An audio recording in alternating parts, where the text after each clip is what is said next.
பிகினிங்கில் கன்னடத்தில் பேசுகிறாங்க சொல்லுங்கண்ணா.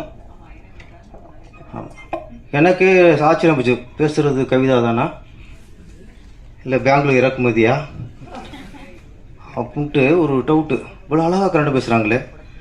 இல்லை இடையில கமலாசன் சாருக்கு சின்ன பிரச்சனை வந்துடுச்சு.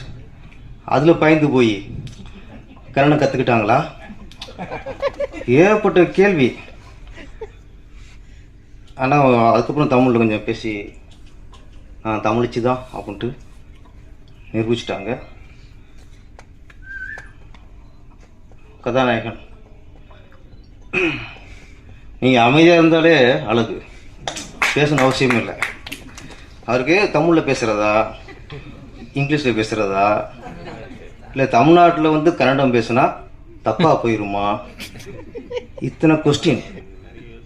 தமிழர்கள் வந்து அப்படி இல்லை. நீங்கள் எதை பேச ரசிப்போம். நாங்கள் கன்னடம் பேச ரசிப்போம், தெலுங்கு பேச ரசிப்போம், மலையாளம் பேச ரசிப்போம்.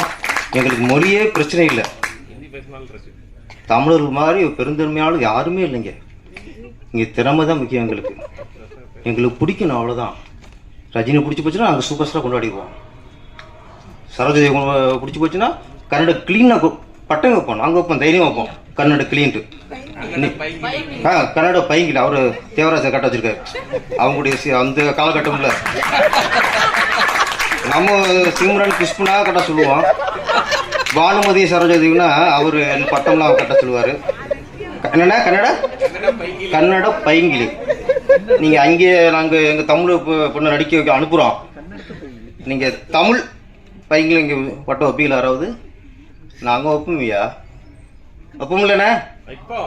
ஆமாம், கன்னட கட்டளை நாங்கள் எல்லாம் வைப்போம். சொல்கிறேன், நீங்கள் பயப்படக்கூடாது. ஹீரோ வந்து நீங்கள் கன்னடத்தையும் பேசுகிறீங்க அழகா.